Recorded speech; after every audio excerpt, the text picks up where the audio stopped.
Kennedy Jr. And I want to welcome all of you here tonight. I want to start out by saying that after the film, which is about 90 minutes long, there's a 35-minute Q&A with a really extraordinary panel, mainly of doctors and medical experts who are going to answer questions from the audience. And I think there are file cards that are being passed around so that you can write your questions. So those of you who can stay afterwards, you stay for that, and then there's an extraordinary after party, I'm told, for those of you who want to stay for that. I think that's all the announcements I have to make. I want to start by saying this, and I'm going to be very brief, that I am fiercely pro-vaccine. I have 6 children. I had them all vaccinated. I believe that vaccines have saved hundreds of millions of lives, but that we need safe vaccines. And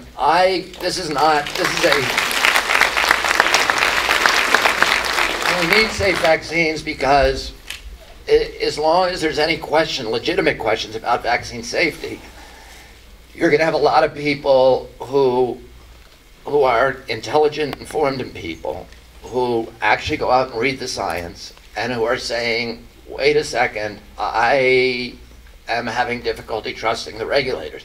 There's study after study that shows that the principal reason or a diminishment in vaccine coverage is a skepticism and a lack of trust of the regulators. So one of the most important things to me about getting Thimerosal out of vaccines is that it's a way to restore public trust in the vaccine program so that you're not going to have a lot of parents who are reading the same science that I read and saying, wait a second, how the heck can they put this stuff in vaccines and then tell us that all vaccines are safe?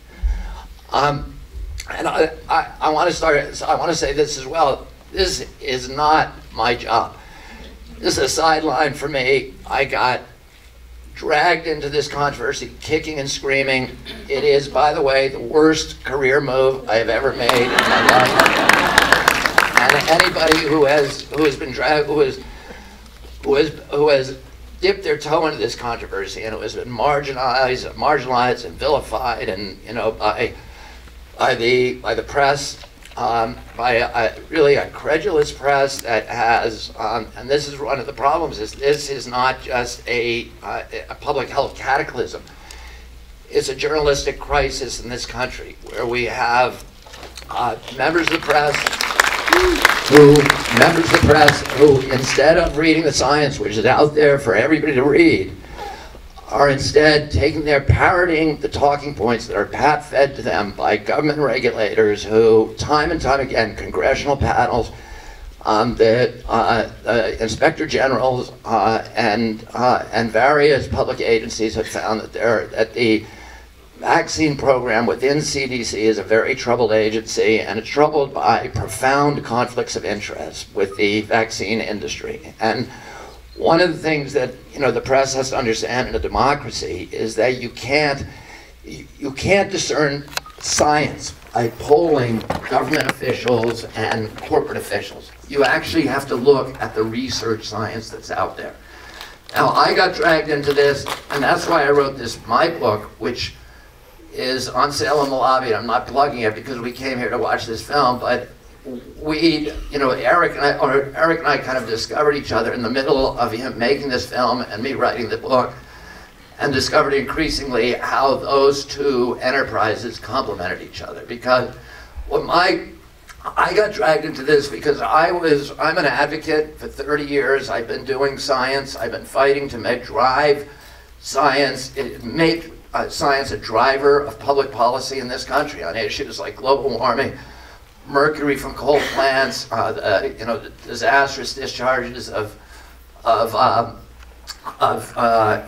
sewage and other toxics from factory farms, mountaintop removal mining, all of these other issues. I have argued over 500 cases, legal cases, and most of them, and won most of them incidentally, and almost all of them included some question of science and what we call gray literature, which is literature that is produced by big polluters, by a breed of scientists that we call biostitutes, and who are looking for a specific result and will twist science and warp science and give us junk science, what we call tobacco science, in order to achieve those results. And my profession over the past 30 years has been reading that stuff and taking it apart with witnesses on the stand, and by taking the time to read it and understand it carefully. So I got pulled into this issue because I was going around the country lecturing about mercury from coal-burning power plants and the dangers to human health. According to CDC, 1 out of every 6 American women has dangerous levels of mercury in her womb, high enough to cause brain damage to her in vitro children. So, and that mercury is primarily coming from coal-burning power plants and through a number of vectors. But as I lectured on this stuff around the country, and I had many suits, 40 or 50 suits against the coal industry. As I lectured and fought these battles, I had time and time again in every corner of this country, people coming up to me, mainly mothers with children, and telling me that their child was injured by mercury and that the levels of the exposures to mercury in vaccines were much larger than any other exposure that they were facing. So I tried to ignore that issue because it was not in my wheelhouse. Somebody handed me the transcripts of a 2005 meeting between CDC and the vaccine makers that was secretly taped, that has never been denied. It's called the Simpsonwood. You'll see about it in this reading the Simpsonwood transcripts that show the vaccine makers and the CDC and the public regulatory agencies, when they first discovered that the mass loadings of mercury that children had been exposed to since they changed the vaccine schedule in 1989 in this country. When I was a little boy, I only got 3 vaccines, but my children got 22. And nobody ever did a mass loading calculus of what all of those extra shots did cumulatively in terms of their mercury exposure to children. And when CDC finally did the study, which was called the Verstraeten study, and realized what had happened, they had this panicked meeting, and you will see the parts of the transcripts of that meeting in this film. And it's truly a horrendous failure of government, what you'll see in those transcripts. Somebody gave those to me, and I published them for the first time nationally in Rolling Stone magazine in 2005. And I tried to get away from this issue because I had other things to do, and I didn't want to make this the center point of my life. I was dealing with trying to protect water and stop global warming.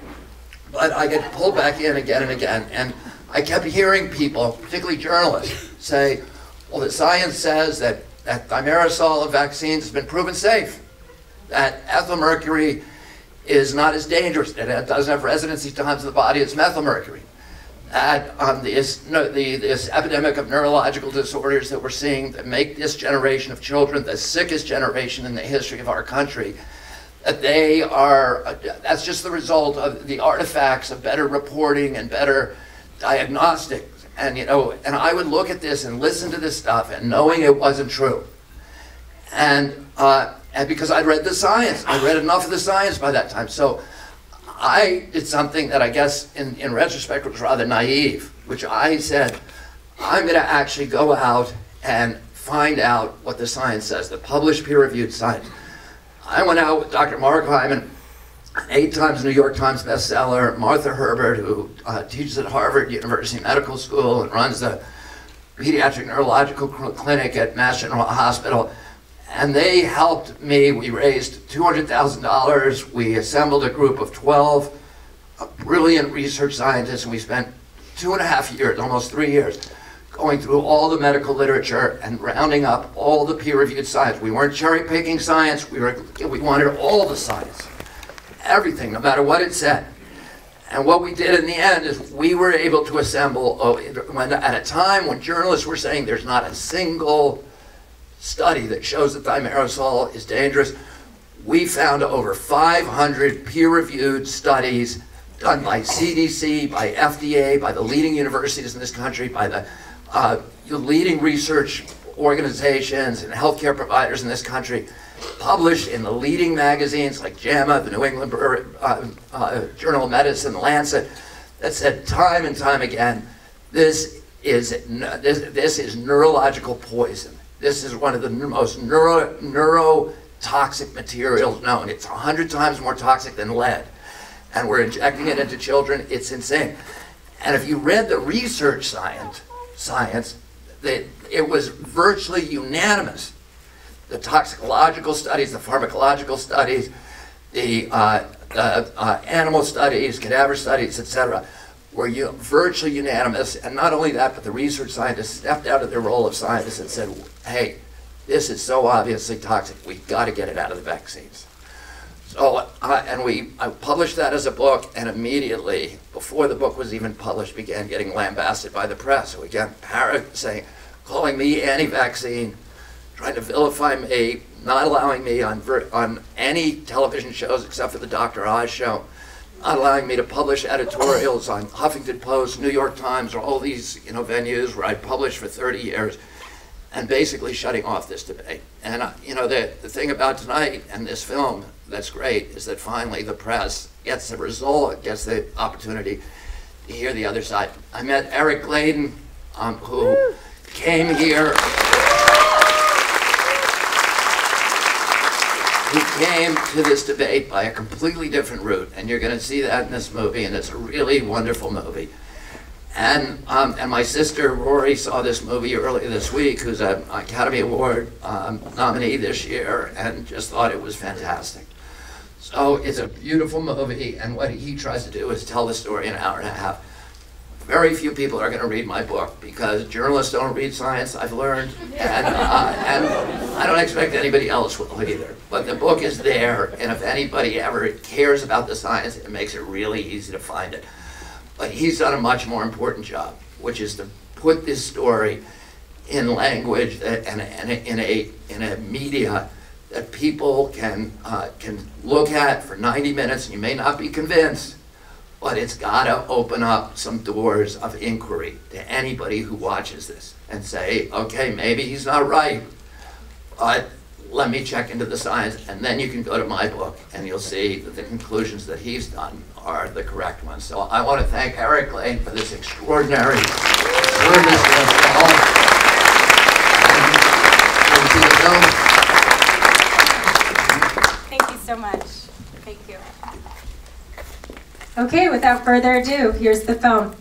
My name is Becky Estepp. I am the mother of a child who regressed after his vaccines.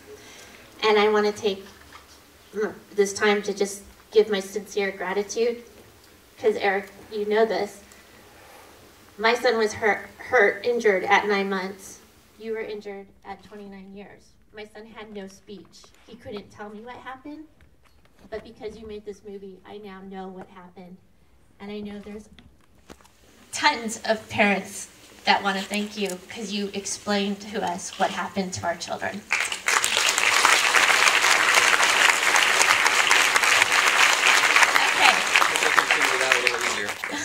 Oh, do we have them on? I said I wish I could have figured it out a little easier. Oh my God. Yeah, no kidding. We're gonna get straight to the questions, and that reminds me, if you have questions, we have 2 parent volunteers going up and down the rows, and fill out your cards, and we'll try to get to the questions, but we're gonna go kind of fast to keep things moving along. So my first question is for Bobby. You recognize the opposition from industry and the media in your opening remarks. What suggestions do you have to break through this opposition? I think, Winston Churchill said that, Winston Churchill said that, that if you keep telling the truth, that finally it will have an effect. So I think that's what all of us have to do. I hope that this film gets some wide distribution.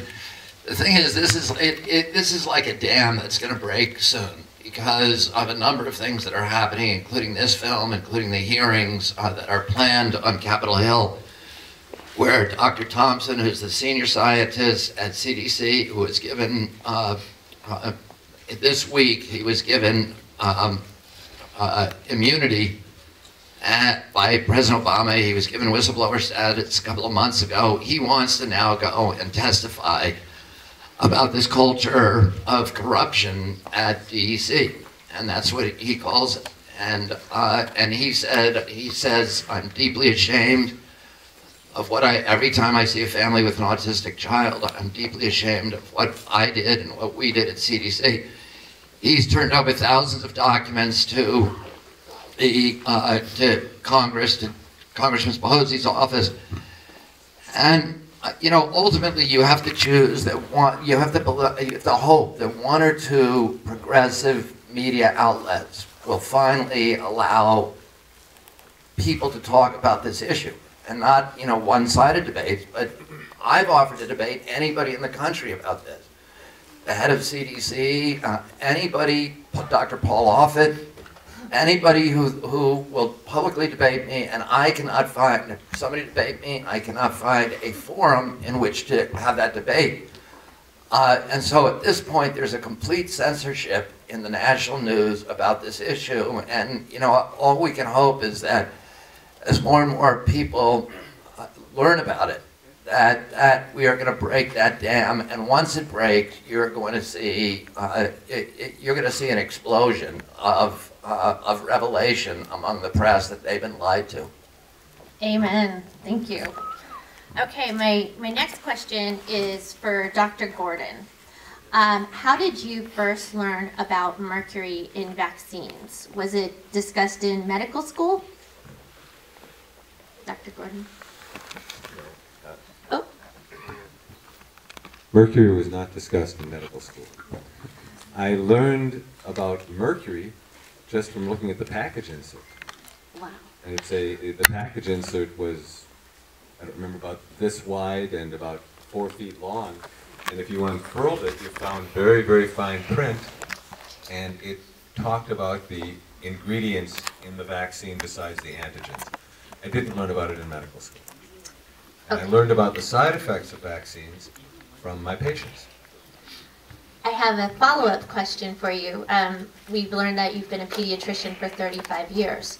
So when did you start seeing an uptake in patients with developmental disorders? Well, during those years, I've become about 800% smarter. And I didn't see autism at the beginning of my career, and then I began to see more and more autism, and it doesn't have to do with broadening the diagnosis. It has to do with a toxic environment, a toxic world, toxic medications, and as the NIH says, genetics loads the gun and environment pulls the trigger, and we have given our children far too much mercury exposure over the past half a century or more. Thank you. My next question is for Dr. Sears. Well, actually, it's for either Dr. Gordon or Dr. Sears.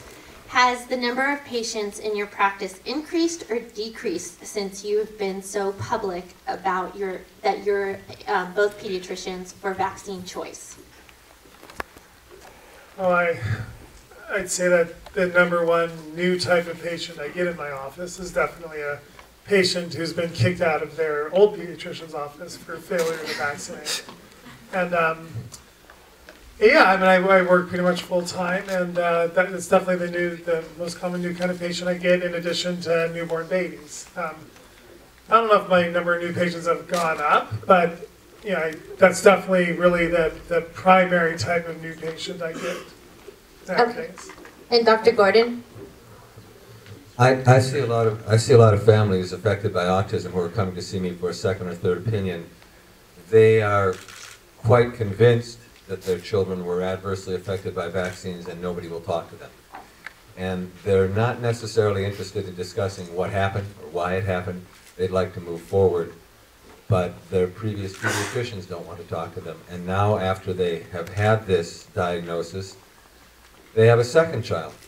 And the mothers are pregnant with a second child, they're being encouraged to get a flu vaccine, and they're balking, and they're being asked to leave their practice, the other practices. Absolutely. Okay, and Dr. Sears, can you please help a parent understand why the AAP is resisting removing Thimerosal out of childhood vaccines? Oh gosh, I'm not sure I can help you understand that. Because, I don't understand it myself. I mean, the last time I looked at this for this year, I believe they now make about half the flu shots mercury-free. Right. This year. I think the highest year ever. It used to be you had to scramble just to get a hold of 10 doses of mercury-free flu shot. So there's a lot more to go around now. There's a long way to go. Why the AAP has resisted that, I couldn't even begin to guess. I don't know. Okay, this question is for Dr. Hirani. What methods do you use to determine if a patient may have been mercury poisoned? I like to use, can you hear me? Yeah. Okay. I like to use the urinary porphyrins test. The urinary porphyrins looks at biomarkers in the urine that are indicative of tissue burden. And one of them is copper porphyrins, which is an established biomarker for lead toxicity. And there's an emerging biomarker, and that's the pre-copper porphyrins. And so I look at those primarily to determine if I'm dealing with mercury or lead toxicity. Okay, the follow-up question is, how do you treat mercury poisoning? I chelate the child, and that's how I treat mercury poisoning. And how long have you been treating children with autism? What kind of results have you seen in that time? I've been treating autism since 2001. I started chelating kids around 2006, and by far heavy metal detoxification has been the most effective biomedical treatment in treating autism. Fabulous. Okay, my next questions are for Holly and Ford, Quinn's parents. How long did Quinn's recovery take, and how is your son doing now? He's doing wonderfully. How long did... Just make sure you get close. Well, in 2011, we went to Washington, D.C., and the National Institutes of Health, and participated in a study looking at children like Quinn who have significantly improved and recovered from autism. And through participating in that study, it was confirmed through very thorough psychological evaluation and medical evaluation that he no longer meets the criteria for the autism diagnosis. And the NIH describes it's the remitted autism study. So they say that his autism is in remission. Okay. Going back to when Quinn was a baby, did you ever consider not vaccinating Quinn? No, it wasn't even a question at that time. It didn't come up in the conversation. It was, we don't want him to get any of these diseases, so we'll give him the vaccinations. And we did. Right. My next question is for Shiloh. Shiloh, how did you get involved with this project? Well, I actually started teaching children with autism, and Eric had put out an ad, and I was also a filmmaker, and it merged both worlds, and I had been doing my own research on the connection between mercury and autism. So when we met, it was pretty immediate, and it made a lot of sense for me to just join the project, and that was 8 years ago. Fabulous.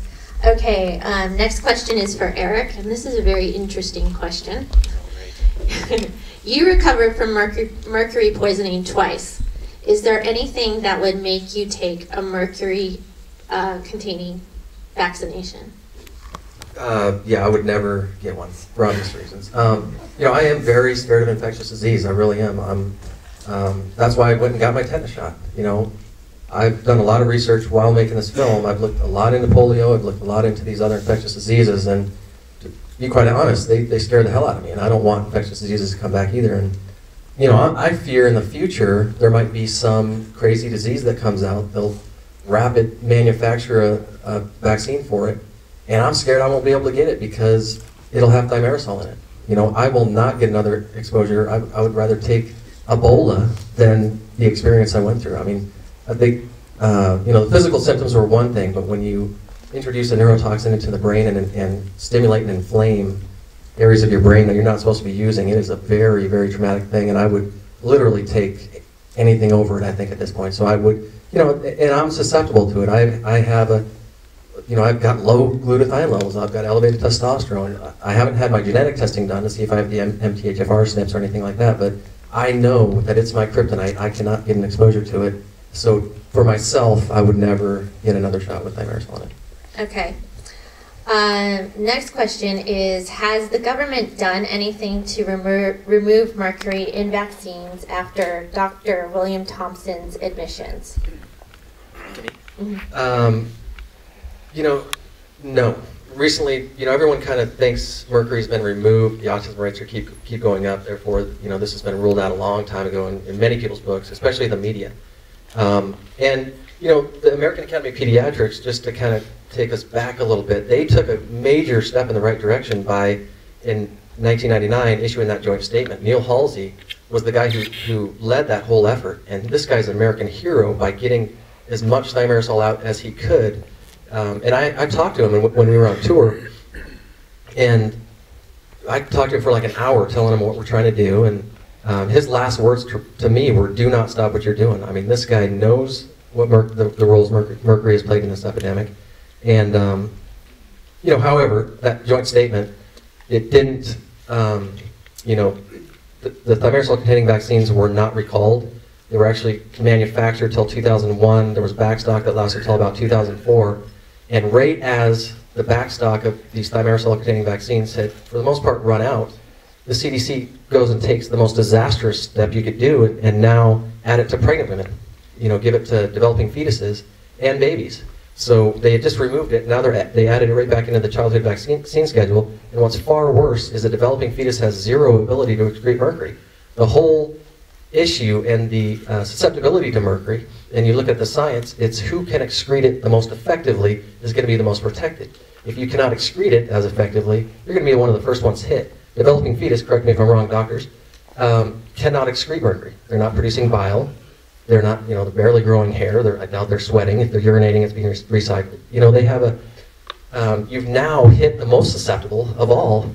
And the science shows that the developing fetus will actually protect the mother from the mercury exposure. A big tragedy in Minamoto Bay in Japan showed that the only ones who weren't really affected were the women who were pregnant at the time.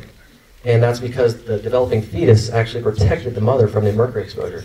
And it was a catastrophic result from that exposure in utero. So, you know, to give a pregnant woman a 25 microgram dose of mercury is almost insanity. And then in the year of 2009, 2010, they started giving, or they gave the swine flu vaccine at the same time. So they were given, pregnant women were given 2 doses.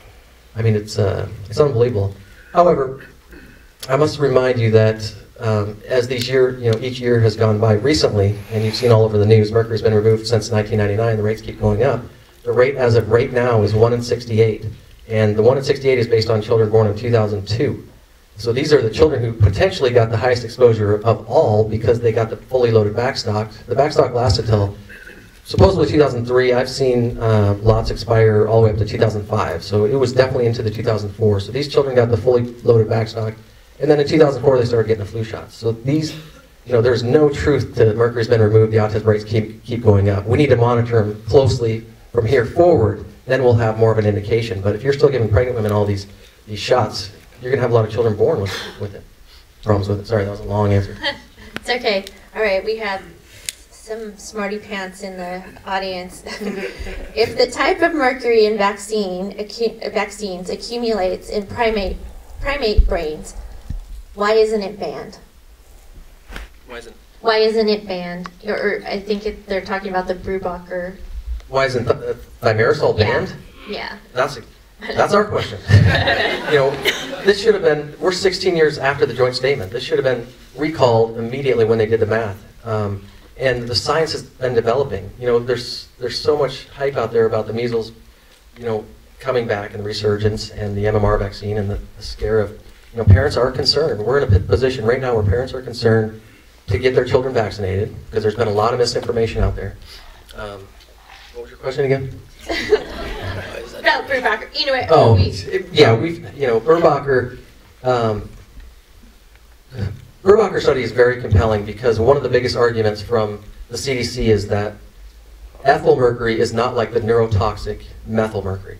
And actually, the American Academy of Pediatrics, when they just supported the World Health Organization to really push to not ban thimerosal in developing countries, to not ban developing countries, in their letter to support the World Health Organization, in it they said, ethyl mercury is not like the neurotoxic methyl mercury. And that's almost laughable. The science is there, the science has developed, and Brubacher has done the perfect study, but it's not only Brubacher's study that shows that ethyl will deethylate into the inorganic form and lock into the brain. There's been the Magos study, there's been other studies dating clear back in the 80s that also show that it readily converts to the inorganic form that locks in. Methyl will go in and wash in and out of the brain all the time, but it really comes down to what form is going to accumulate in the brain. And also Brubacher's phase 2 studies show that not only did it convert into inorganic form faster, but the only monkeys that showed abnormalities in the brain were the thimerosal exposed monkeys. And he indicates that it's probably because of the inorganic form. He's done previous studies that show brain inflammation in the exact areas of the brain where the inorganic mercury was. So it appears that the inorganic mercury is actually the form that locks in and stimulates and inflames the brain. So, our exact question is exactly that. Why has this not been banned? It should have been banned 16 years ago. And everyone thinks it's a mute issue because it's been removed, and it could be more of a catastrophic issue than it is right now, given this to pregnant women. 60 million flu shots this year alone had the full 25 micrograms of mercury given to pregnant women, babies. It's horrendous, and we're trying to give the right information, the right science. You might disagree with a lot of the science, but there's so much science and so much to the history, it's hard to disagree with it all.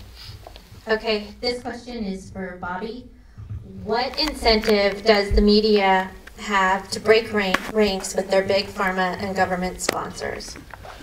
Well, that's one of the considerations, and I think, and I've seen in my own experience, 2 stories killed that I did, one on CNN and one on CBS, comprehensive stories where I was working with with national news teams, and both of them had the story shut down the night that they were supposed to air them. And the producers in both cases said that they had received, for the first time in their careers, orders from the executives of the network. And I don't know exactly why it happened, but I do know that pharmaceutical ads now represent about 70% of network revenues during non-election years. And that may be one of the considerations that has blocked more extensive coverage of this. I want to make one thing clear. I don't believe that mercury in vaccines is the only cause of autism, and I don't think anybody else here does either. I did in my book, when we first did the book, we studied all the existing science, and a lot of the science you saw outlined in this film. But the science is not there today to predict how much of the autism could be caused by thimerosal or even mercury exposure, and how much is coming from potentially other sources. We just don't know. We don't know because, one, IOM has taken, and the agencies have taken an official policy that this is something that should not be studied. So scientists who try to study it in this country are punished, they're blackballed, they're muzzled, they're defunded, and also the CDC has locked down the vaccine safety database, which is the biggest repository for vaccine information. They will not let any independent scientist study it. But I know this, that the Kronberg study, which is a good study of the cohorts in Denmark, show that when they banned thimerosal in Denmark, there was a immediate 30% drop in autism,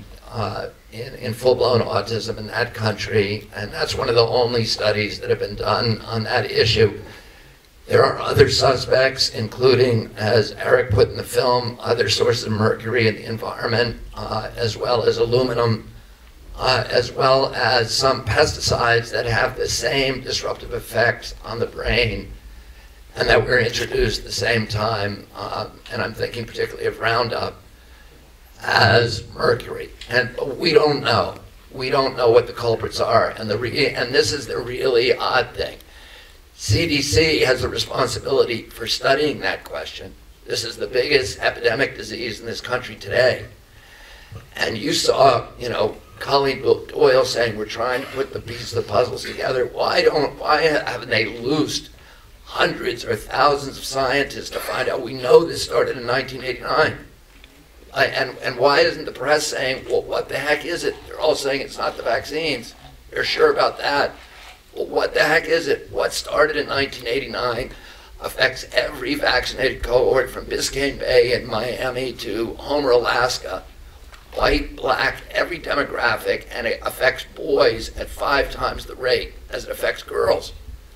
So clearly mercury, which has that, which is the only known toxin that has that, that gender-based ratio, is clearly a major suspect, but we just don't have the science yet to make a certain determination of what is causing this or what the impacts will be if we withdraw it. But I think we have the confidence to know that this stuff, I'm going to shut up, but my book, before we published it, I removed the whole section on autism because we believe the section on the other intellectual disabilities, ADD, ADHD, speech delay, language delay, misery index, were powerful enough just there to remove mercury.